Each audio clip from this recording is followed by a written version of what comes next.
listening to the Daft Punk album Human After All quite a lot lately, and it kind of got me thinking, what do you think makes music feel human? What do you need for the kind of individual personality of someone to shine through? I think, for me, what I really latch onto when I'm listening to music is the interaction between people. Specifically, I've been really into the band recently, and you can just tell they were all in the basement recording together, vibing off each other, interacting. So that, for me, is what makes music human, I think. Is that something mirrored in the process of Premium Leisure? Because I know in the past you've described it as like a revolving door of kind of Oxford musicians. Yeah, I really sort of value having so I'll write a song and then I'll bring it to the band and it completely transforms it. It just generally turns it into something cooler, I think, because everyone in the band brings their influences, and it makes it it kind of broadens its horizons in a way, I would say. Yeah, and we try and play the songs as live as possible before we start recording, and if we can record as much live, then we try and do that as well. Yeah, I mean, it's interesting too, though, because a lot of the songs, I mean, like think of Remedies or Ready for Forever, for example, have kind of very clear messages at the heart of them. Does that make it easier to bring it into that process? Because if you have that kind of defined message at the heart, I guess it's harder to lose that when you kind of bring it into that collaborative space. Yeah, I think so. Like, we often the vocals is something we sort of get to last. Well, especially I get to last. So, but obviously I've written a song based on the message behind it and things. So I guess it's more in the songwriting process where that's been fed into the music, and then I guess it's kind of indirectly impacts how we play the song together. So when you're adding the vocals last, is that adding the lyrics to at that point, kind of completely constructing that on top of the kind of jam that you've come together? Not usually, no. It's usually all pretty much written, and then I usually have like 4 songs written, and then we get into the studio and we see how many we can do in a weekend, basically.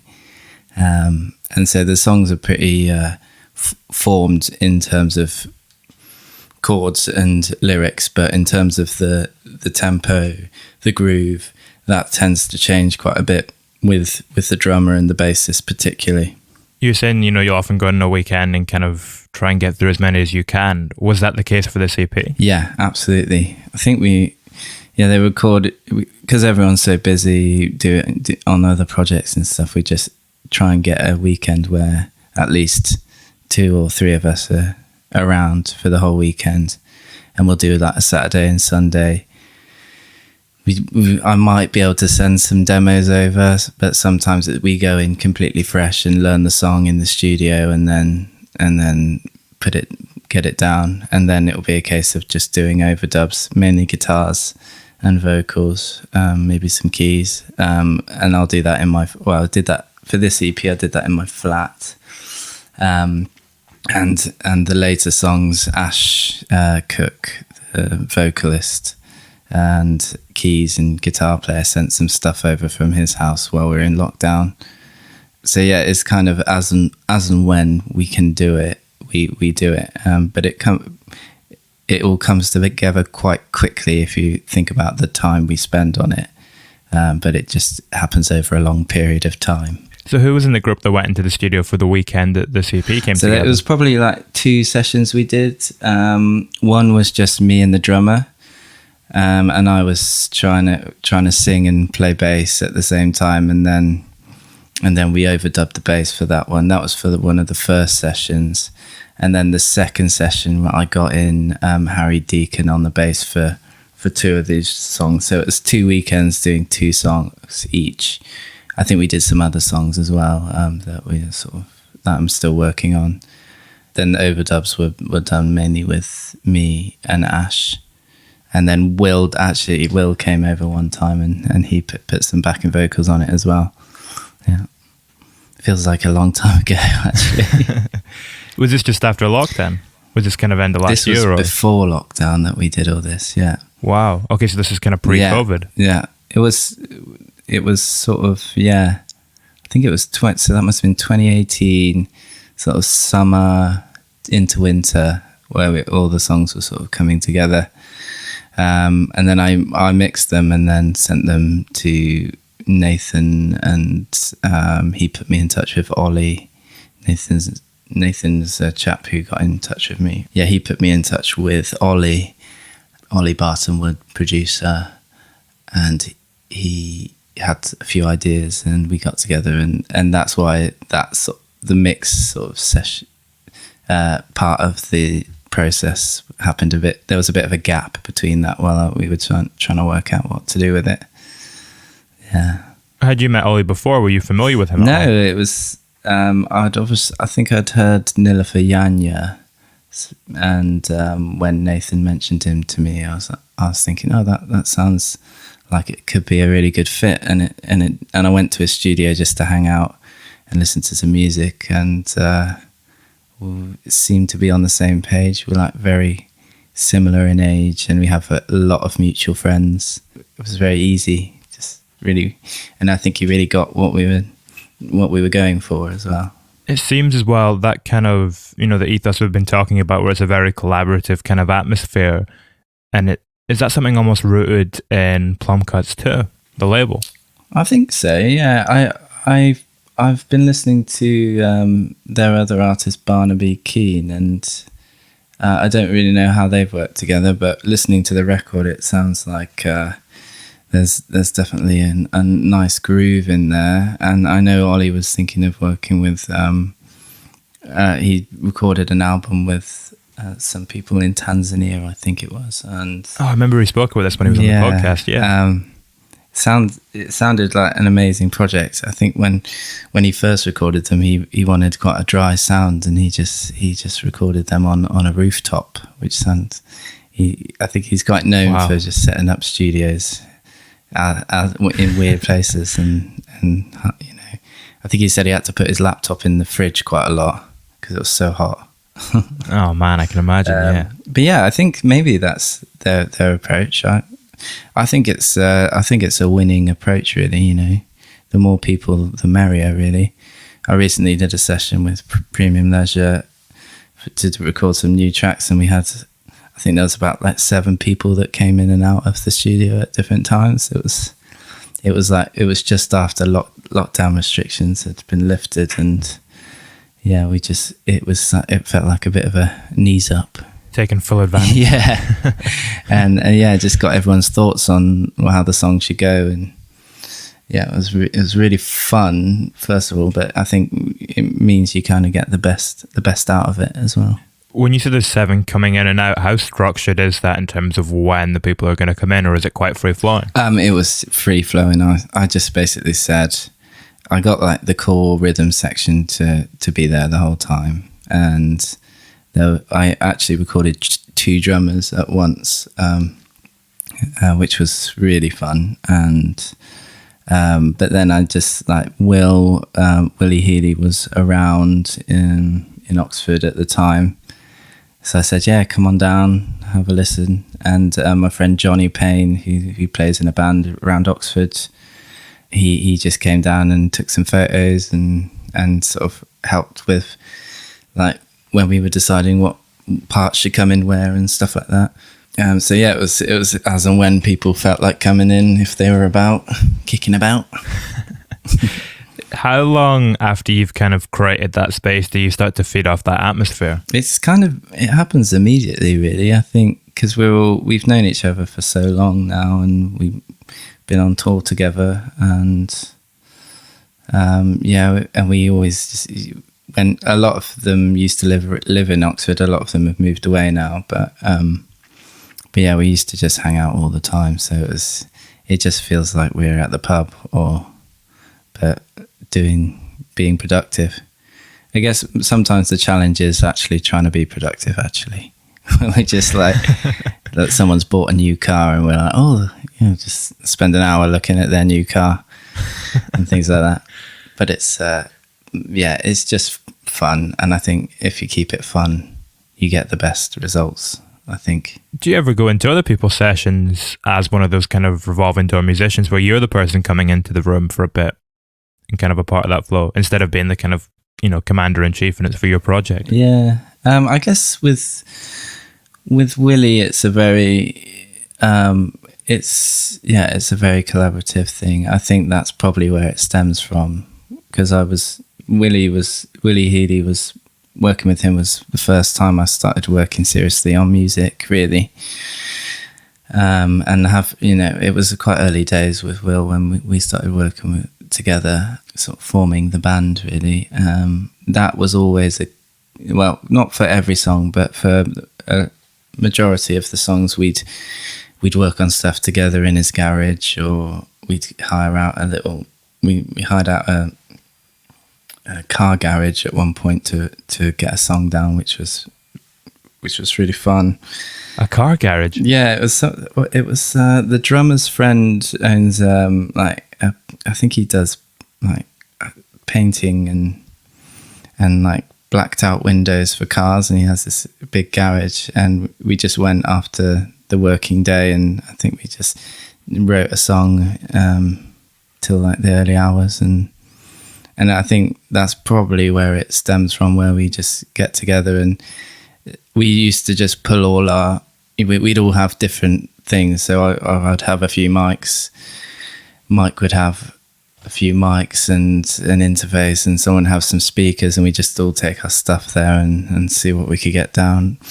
So it's always been that kind of, it's never been very much like, this is what we're doing, this is what you need to do. It's more like, what do you think? And that's the way we've approached stuff. And now I've started doing a bit more production and things like that. It's really helped with I've just been working with local Oxford artists, and just working with them has been really like being on the other side, not trying to be too forceful, collaborating rather, and making people realize what their vision is, and not sort of being too much of the boss in a way. Does that impact the way you realize your own vision musically in any sense, once you've been in that space and you're helping other people realize theirs? Yeah, absolutely. Yeah. I think it's like, I would say actually being a personable person to be around is more than 50% of what you're trying to do. The technical stuff doesn't really matter at the end of the day. It's just, I feel like the technical stuff is inspiration, and the actual interaction with people and getting the best out of them, or them getting the best out of you, and just keeping it real is more than 50% of making music, especially in the recording stages. Yeah, I feel like that's kind of been one of the themes of this chat so far, as we keep coming back to this idea of cultivating an environment, and maybe is that almost as much the environment you're creating with the room itself, but also the people in it? Yeah, absolutely. I think so. I get really nervous with if I try and start making music with people I don't know too well. I get really nervous, and I think that's because I don't know how it's going to go. It's the unknown. Whereas if I'm going in with people I know really well and I can relax around, then it's easy, you know. Can you gain anything from that nervousness you can get with working for someone for the first time, or is it purely destructive? Destructive is maybe a bit of a hard word. No, I like it. Yeah, I guess so. I guess it if I was really confident and went guns blazing, I think if I started working with a producer that sort of went straight in with telling me what to do, which I've never experienced, and was really confident and had a real clear vision of what they wanted to achieve without, asking me, I would say that's not great. So being nervous and making sure you're keeping everyone happy, and you understand what they want to achieve, what everyone wants to achieve, then then the ego just disappears, and then the nerves go away, and then it's almost like an icebreaker in a way. When you were going into that environment where you were producing other bands, did you think back to encounters that you had with producers prior to that you'd enjoyed working with, and kind of pick that apart a little bit and work out why it was it allowed you to feel absolutely safe in that environment? Yeah, and that's we worked with Stephen Street in the early days when we recorded Pipe Dreams, and I just remember that being the most efficient day, and everyone was really buzzing and happy, and it was like credit to him. And he brought some ideas to the table, but did it in a way that didn't feel, it didn't feel like we had to do it. It didn't feel like it was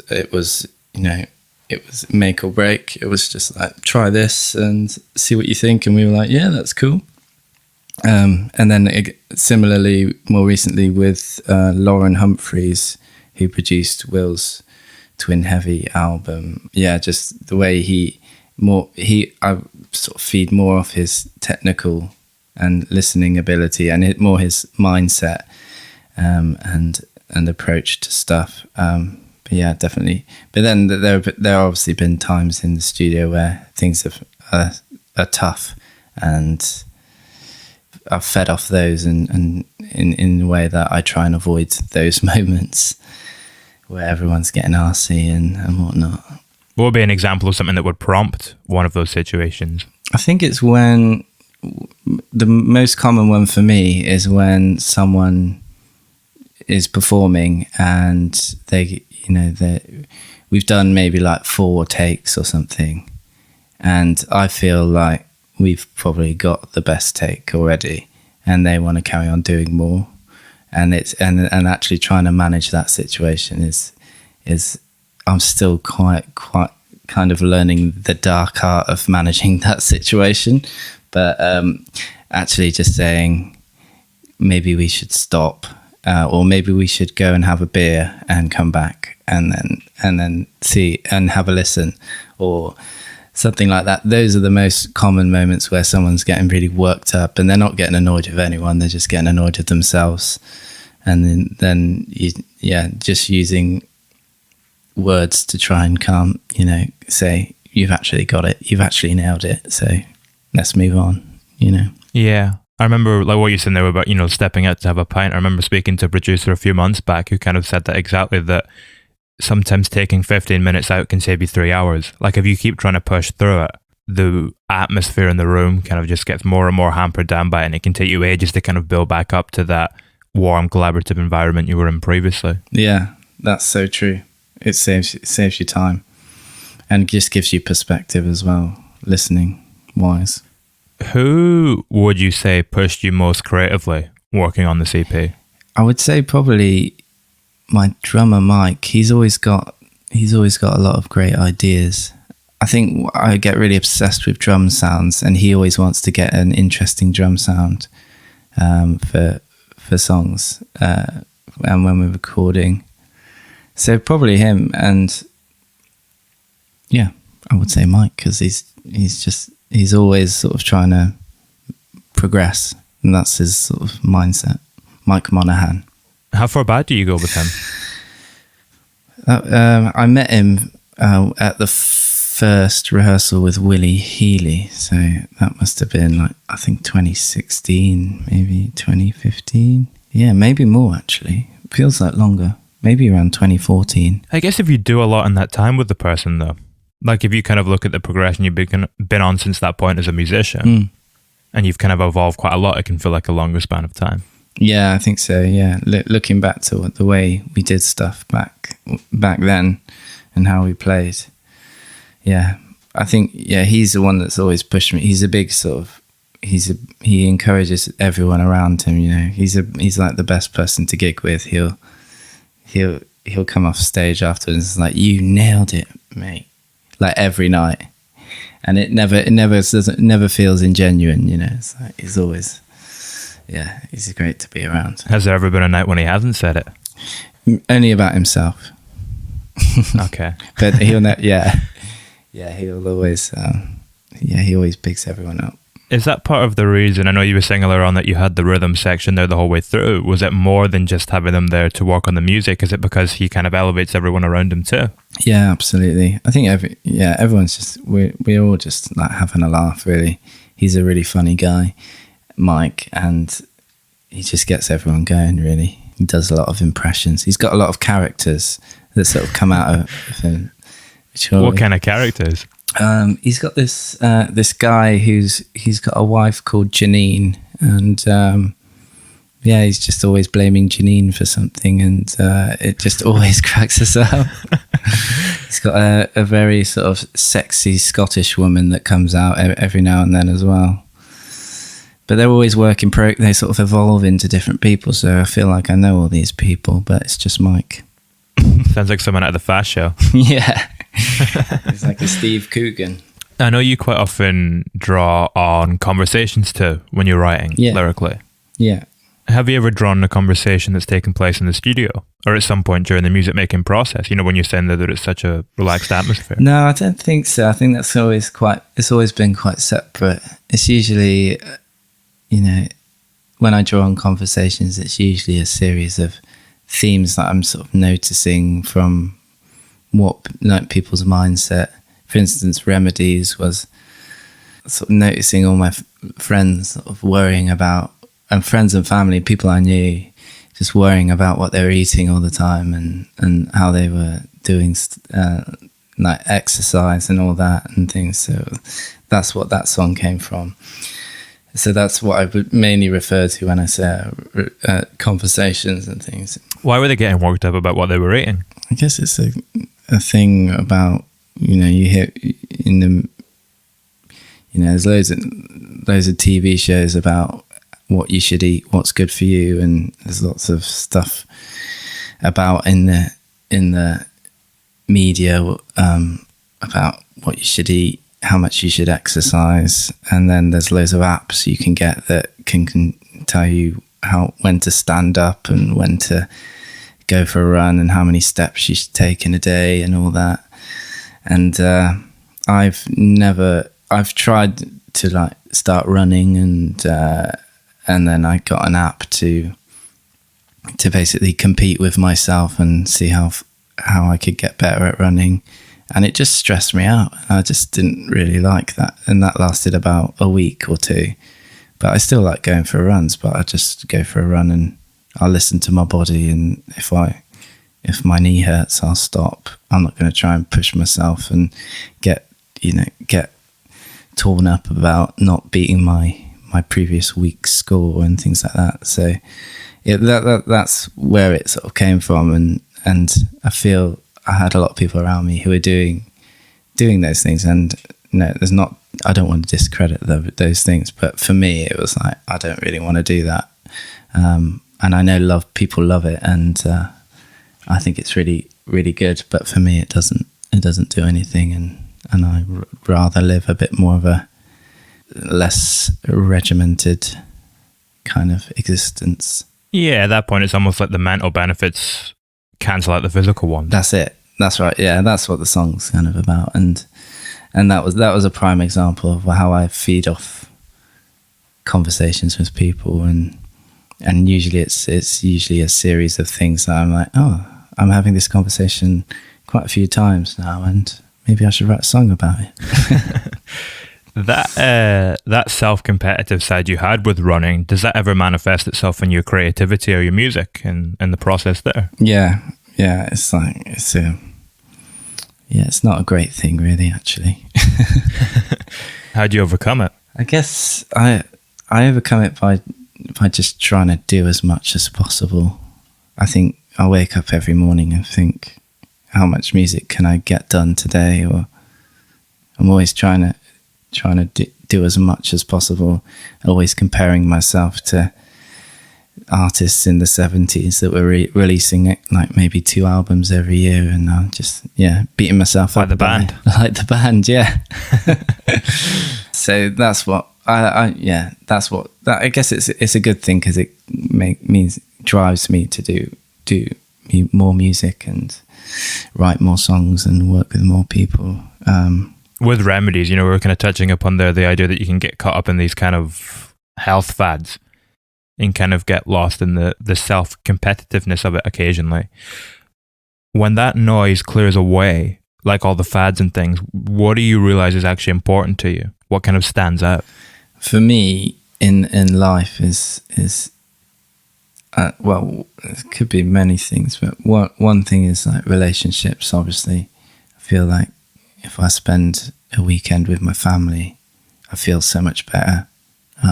In general, I think that can be the case for most people, and the same with my friends. Well, that's big for me. But also, actually having a creative outlet is one. I can't imagine not doing anything creative. I can't imagine not making music. So that thing is really important to me. And having a project outside, say your day job or something like that you really love doing, I think that's, for me, is what I value a lot. And what I try and avoid in life is having too much of a schedule, not schedule, a routine. Routines really scare me. I had a job for a year where I was working in a factory environment. It was a good job, but I just look back on that year and I feel like that year just rolled into maybe 2 days because I was doing very similar things every day at the same time. And you feel like you almost lost a year. Yeah, it feels a bit like that, and that really scares me. So that kind of put me into the mindset of I'm not going to have a routine as much as I can, really. When you get to the end of a day, then when would you feel fulfilled? What would you have done in a day that would make you feel fulfilled and feel happy with what's happened that day? On a music day, it would be making something sound better, at least. I've been in the mixing zone for like the last 2 weeks and just getting some stems sent over and then listening to a reference mix, spending the day on it, and then hearing your mix in comparison to maybe the reference and thinking, yeah, maybe I've made something sound a bit better there, or making something groove as well. I'm really into grooves and making things sort of pop in music. So that's a day when I'm like, that would be a very rewarding day. And then I just want to like wake up my wife and just say, listen to this. What's her response to that? She'll usually say, don't you think that vocal's too loud or something like that? Straight away, that'll be her first response. And then I'll get a bit annoyed, and then she'll be like, but yeah, it sounds brilliant. That idea of you being, you're saying that you're quite focused on grooves, and that's one of the things you're drawn to. When I listen to this EP, it comes back to kind of how we started off the chat too, about what makes music feel human, because there's almost a certain restlessness about it sometimes, the kind of feel of it. It has this frenetic energy that propels it forward. How do you go about creating that? Because it almost doesn't feel like something you could program. It feels very organic. Oh, that's really great to hear, because that's what I try and go for anyway. I think it boils back down to the players really, and just the interaction between everyone playing. And I think with recording this EP, we found there is sometimes a sweet spot in not over rehearsing. So I think David Bowie did this famously for one tune. I can't remember which one it was, but the bass player was always lagging behind the chords. He was just, I think the guitarist said, just follow me, and the bass player was always sort of slightly behind the guitarist, and that gave a certain feel that Bowie was going for. But when we sort of record, we might learn the song on, like I said, in the studio, but we get to a point where we've kind of worked out our parts, but we're still trying different things as we go through. And there's that sweet spot where there's that spontaneity in there. specifically with the drums and bass, where they might just do some sort of fill that's different, or some sort of lick, and that can't really be orchestrated through rehearsals, where maybe if you rehearse it too much, then it becomes a bit stale.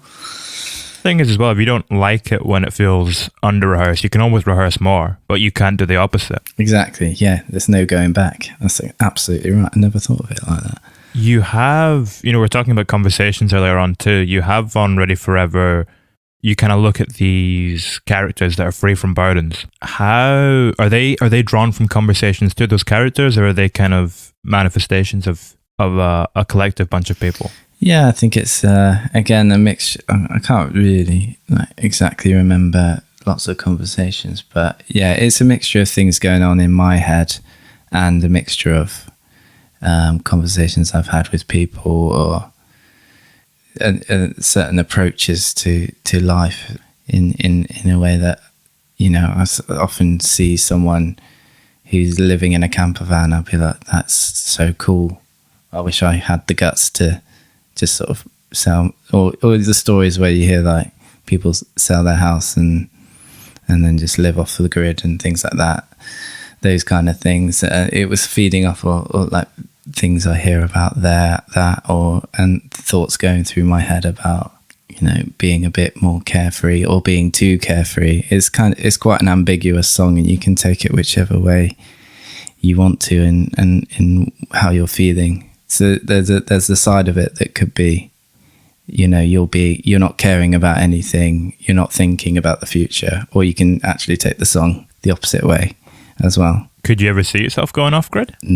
I think not. I love the idea, but could be an interesting way to record an EP. Yeah, solar powered EP. Yeah, I'd love to sort of do that kind of thing. But I don't think I have the strength. I was just thinking, because it kind of ties into your idea about not wanting to lapse into a routine. Like every day would be different. Yeah. No, I would like it. My friend just got back from Sardinia, and he said his girlfriend's family, they basically live off the land, and it just sounded like a very, very nice way to live. But then he sort of got into the details of it, and then I was like, oh, wow, that sounds really hard. Yeah. Yeah. Yeah. Yeah. Not too many modern comforts. Yeah, exactly. Easy FM was another one I wanted to ask about, because I heard that for the writing process of that, you imagined yourself in an art gallery? Yeah. Well, yeah, at times. Yeah, so it's kind of a comment on, I think it spurred from watching Aldous Harding at a gig, and I was absolutely blown away by the performance, but it was, the atmosphere of the gig was really bad, and she was sort of calling people out who were talking, and I was just kind of really transfixed on her, and she had these like really like beaming eyes on people, like if they weren't watching her, and I got this feeling that everyone had just sort of turned up to the gig because they'd been recommended it, and they weren't really interested, just so they could say they'd been to see Aldous Harding. Yeah, it felt a bit like that. It felt a bit sort of like sheep following, the thing that's cool. So and then that spurred on to, like, why, they're not enjoying it, they're not, and then it kind of spurred on to like different, I wanted to take it away from being a music snob, basically. And so I envisioned, that sort of took it to an art gallery where people are like, oh, this looks interesting, and then it's like, well, do you actually like it? Because I think everyone's been to, and that's the great thing about art, is that everyone's been to an art gallery and thought, oh, that doesn't do much. I don't get it. Yeah, I don't get it, or that doesn't do much for me. Yeah, exactly. So it's kind of a comment on that, and actually being true to yourself in what you like, and maybe not following the trends, and actually just saying, yeah, I do like Sum 41, all killer, no filler. It's a great album. It ties back into what we were talking about with remedies. It's this idea of kind of following fads, and there's almost an element of like self-acceptance to it and wanting to feel a part of something. Yeah. And connected to other people. That's it. And just being sort of true to yourself, and it's probably a comment on the fact that I do that. I do, I want to be like that, but I'm not. I'm very much a follower of the crowds. I can be a bit of a snob for no reason. So it's maybe in what way?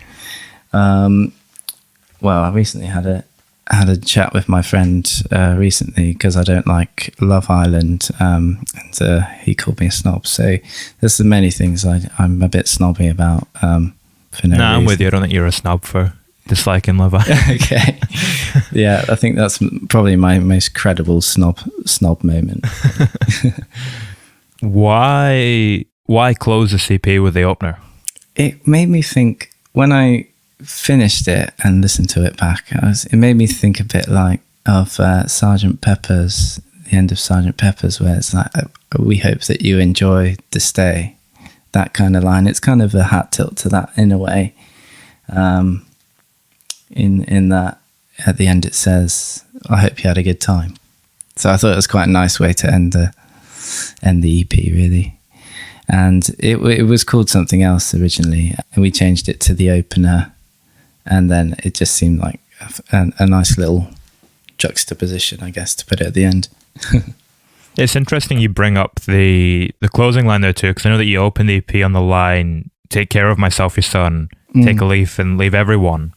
That almost has a similar feeling of kind of, not finality, but kind of closure to it also. Yeah, that wasn't intentional, but that's a very good observation. It's quite a nice little closing sandwich of the EP, I guess. Yeah, kind of bookend it with closure. Yeah. Do you feel like these days you can express everything that you want to express in your music? Or the door's kind of completely open for you at this point with this project? Probably I'm getting close to being more like having more to say. With my previous songwriting, I was very safe, and I didn't want anything to be too personal, and I didn't want to say too much. I didn't want to be too preachy or anything like that. But I think as I've got more into writing lyrics and portraying a feeling and a message, I'm getting closer to that. But I still find writing something really personal very difficult. And I don't know. I probably don't do that because I don't enjoy that myself when I listen to a personal song. I was talking to people recently about watching a band, and they might explain what the song is about.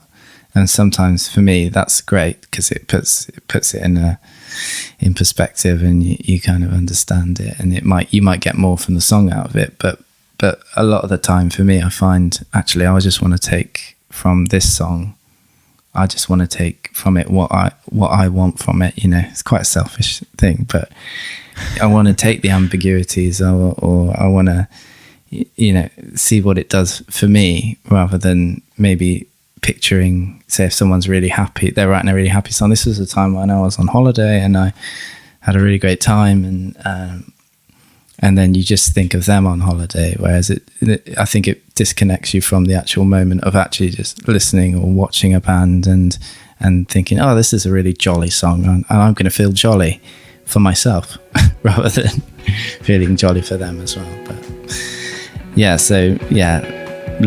long story short, I think I try and sort of make something that relates to me but can also relate to other people, I hope.